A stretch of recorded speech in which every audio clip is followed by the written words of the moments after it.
Looking back now on your MotoGP career, I mean, you couldn't have planned it much better when you started out in 2006 to be retiring, just 6 years later and with 2 World Championships. Yeah, I mean, you can always envision things going a little differently and would have hoped to have had a little bit more success than what we did.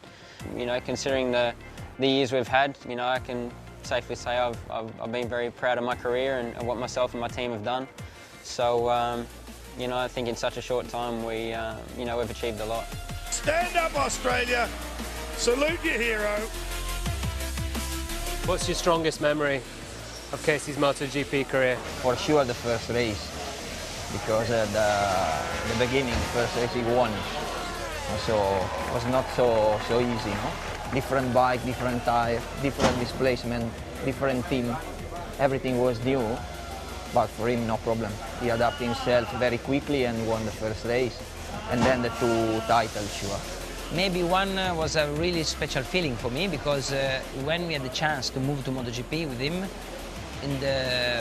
we arrived at the first race.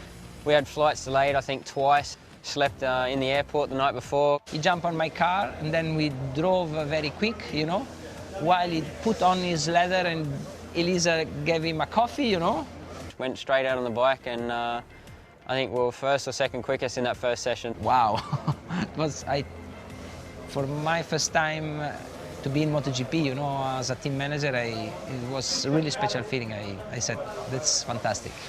It was a very eventful weekend to get there, and I think it helped us, I suppose, at that point of the career to maybe take a little bit of the fear away and just go out and ride the bike, do what we did. But it was, there were some tough times that year. What was the biggest thing you probably learned from your rookie season?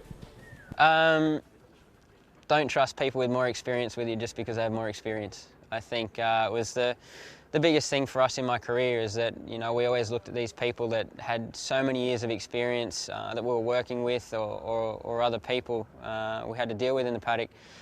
And they always made you feel like you were so small and insignificant that they knew everything. And, of course, we had to trust them. We didn't know a lot. We weren't hugely experienced. And I think that was my biggest downfall that year. Is, when I finally got to Ducati and had people believing in me and having a lot of faith in my talent, listening to my words and what I was saying, that's when my career flourished and basically, made me trust myself and my opinion over somebody else's.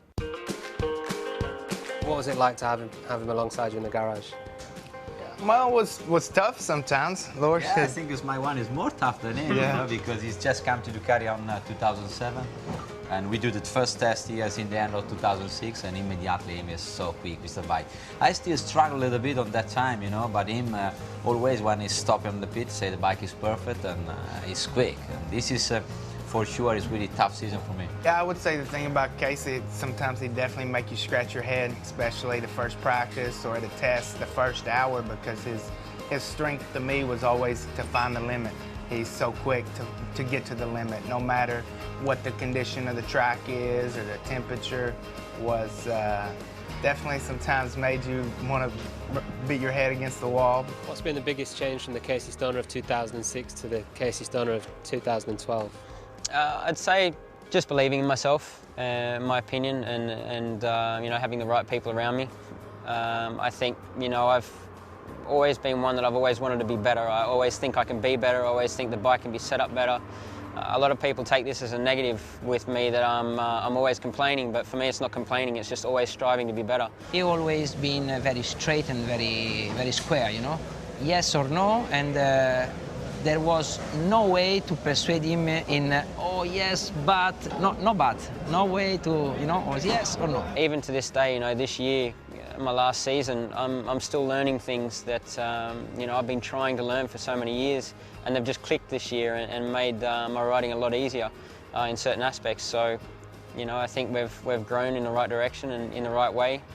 I've now got a family, so I think I've taken a whole new direction in life. Have you had any more thoughts about your long-term plans for the future since you announced that decision to retire back in France? No long-term thoughts. I have a lot of possibilities in the future, but nothing that I'm willing to decide and stick to now. I think, first we just want to take some time off and look at our options basically, and then see what direction life takes us.